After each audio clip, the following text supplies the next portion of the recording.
All right, the Cherokee line and the Grand Cherokee line and Commanders and Liberties, they kind of get the stepchild of the yard.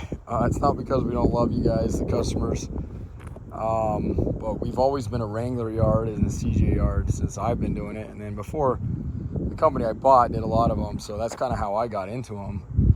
That was in 2014, and so since then I've learned what I can, and then I rely on not what I know, but who I know when it comes to that. I've lost my voice yelling at my dogs earlier this morning, bright and early, jumping on people's cars and not listening. But anyway, so I'm gonna go through these real quick, and my videos always have a customer in mind. So if you ever hear me say that, don't feel left out and don't feel like it's can't be called on or something, because it's just a preliminary video, meaning that we're just trying to show whoever called a request. I can't always do videos on everything, but in some cases, when I'm out here, like this one, I'm doing sheets of parts, looking, and I happen to pass by. I'm like, you know what? I'm just gonna do it. I'm here.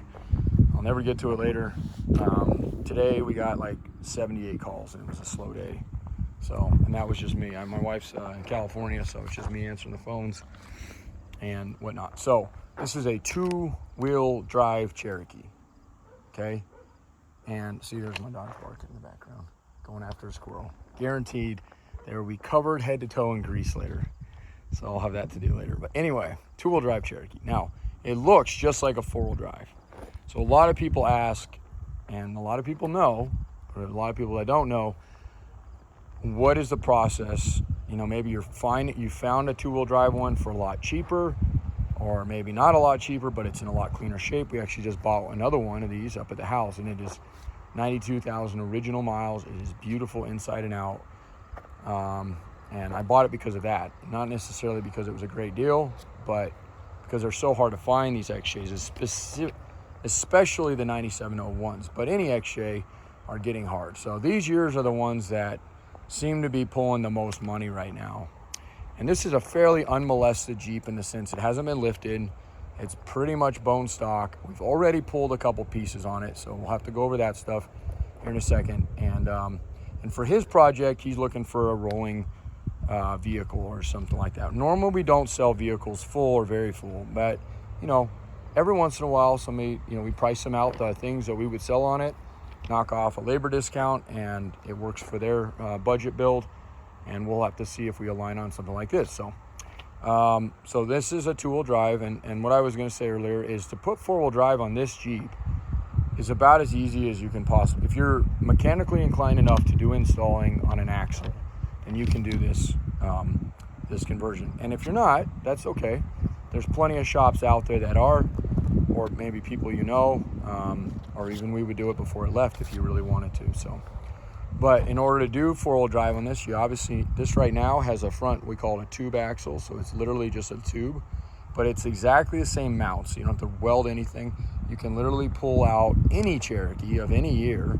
It's better to stay with the later ones, avoid the vacuum stuff that these ones did not have, but you can literally pull out any Cherokee or even Comanche or even a TJ front axle, and it will literally bolt right into this thing. You have to use your control arms from your Cherokee, but that axle itself will interchange on that stuff. If you ever get, don't buy a YJ one, it won't bolt in. You could weld it in, but it ain't gonna bolt in. So if you get confused on that and you're wondering, or you need the parts to do it, give us a call, 303-666-9020.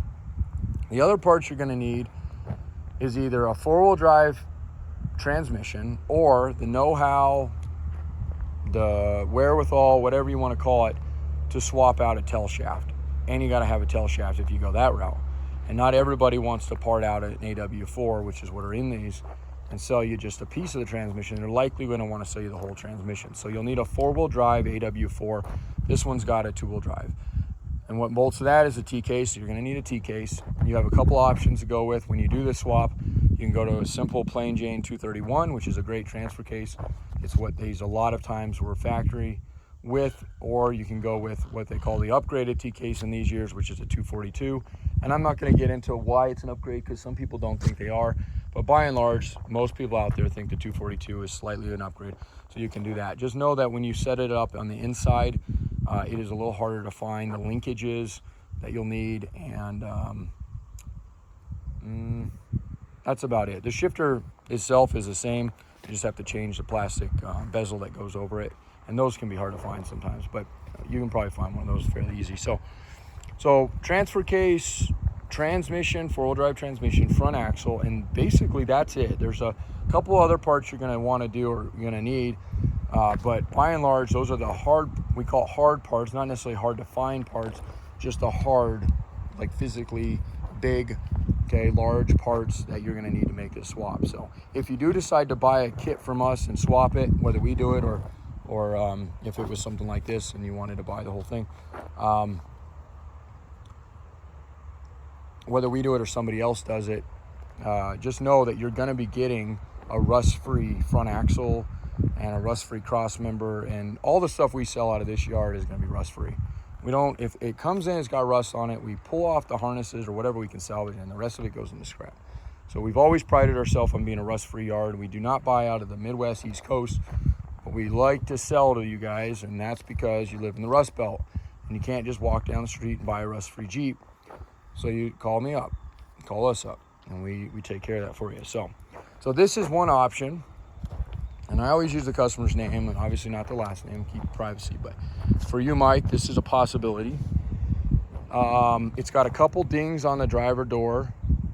Definitely not a prom queen. There's actually another good-sized dent right here where the molding is, it's actually not missing, but, well, there is molding missing there, but the lower door's just got a dent there. And we can probably mix and match and get you a better set of doors off something else. The color's not a big deal. You're going to be painting it. So back is pretty nice. The bumper's got a little ding here. It's got a good little ding on that back hatch.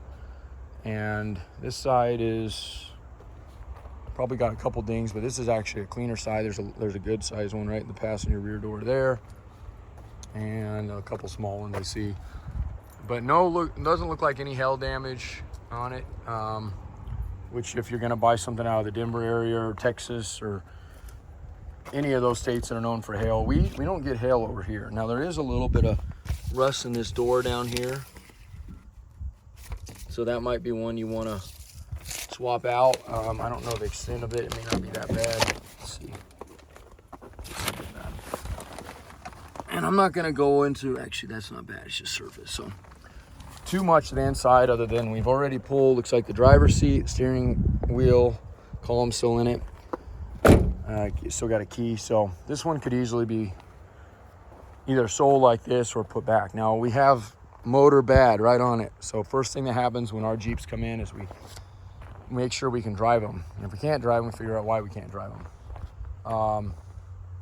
I got Kevin up there. Hi, Kevin. He's wanting to see him waving. Sure, he's got a question I need to answer, so I'll have to go up there. But anyway, that's going to be kind of a typical, needs a motor. This is probably a 97, 98. So you'll need to make sure that you don't use a 2000, 2001 when they go to the coil packs. If you do buy something like that from us, it's a 2000, 2001, just make sure that we or you find a later drivetrain, a 2000, 2001. And that goes for everything basically from 99 and up. So, okay, this is another 9701, ironically, another two-wheel drive. Kind of funny that we have three of these, including the one we just picked up. Four-wheel drive, auto, two-wheel, or 4-liter auto two-wheel drive, okay? This one runs and drives, and it's super low miles, which is great. I think this thing's got like 115K on it. So, and we did drive this one, and I know it works. It sounds great. It's got, I don't know, maybe a fire, looks like, at some point. Nothing on the inside here. Who knows? Maybe that's just paint peeling off, or somebody got mad at somebody's ex, or who knows. So, but it does have some of that on it.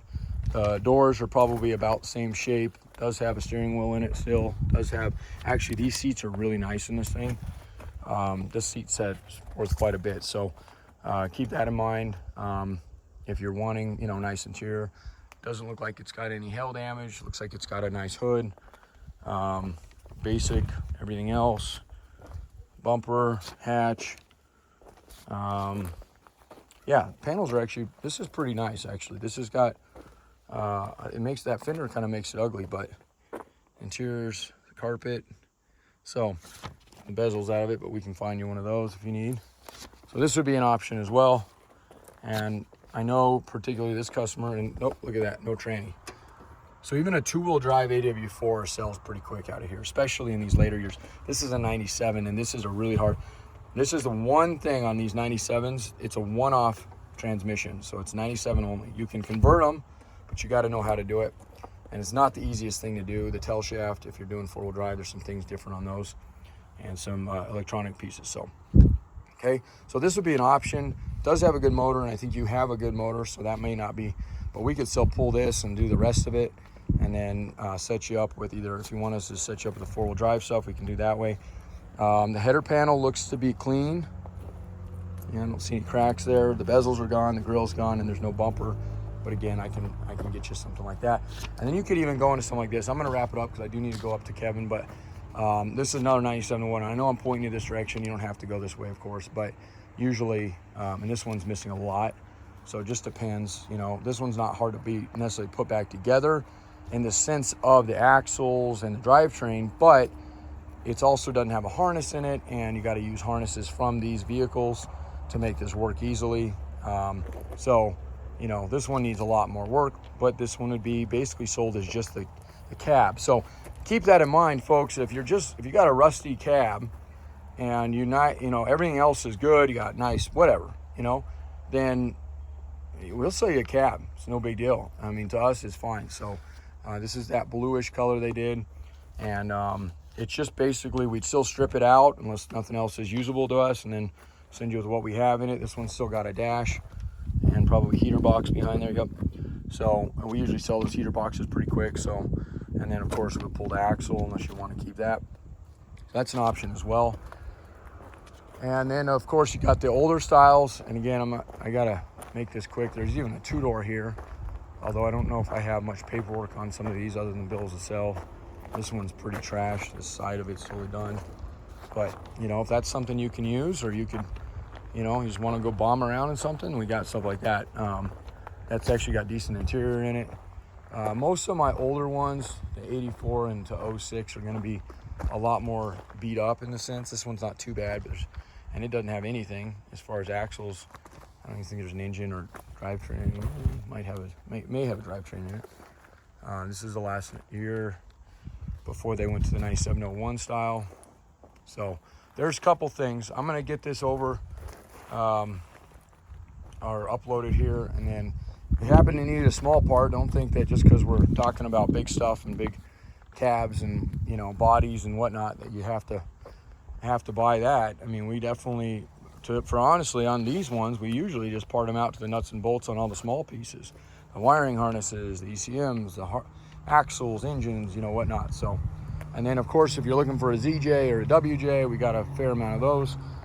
And then of course, what we're really known for the last 18 years, and actually how I met Mike, was when he purchased a tub and I believe a frame. I'll have to look at his thing. Yeah, so, you know, that's really the Wrangler and the CJs are what we've been doing for a long time.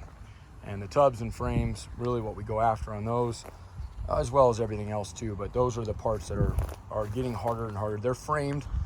Again, lastly, I'll just leave you with this. If you're not exactly sure what a framed or a unibody means, essentially it just means like this guy's a unibody and this guy's a frame. This has got an actual frame that the body mounts to. Okay, that's a fully framed. And most trucks these days still have frames, although a lot of the newer stuff is going to unibody. They say they're stronger on the unibody. The bummer side of it is if you get rust into them, like a unibody, for example, you can't just swap a frame out under it. You gotta basically replace the whole thing. It's not an easy 1, 2, 3 like it is on something like this. So, and then suspension options, there's quite a bit more when you have frames versus unibodies. So, okay. All right, 303-666-9020. Definitely take a look at our website, partsbreakers.com. Not everything is listed on it, but good amount. And what we don't have listed, you can always call. I encourage people to call. Matter of fact, I demand people call. When I do you on Facebook, I will always push you to call me. It's way easier.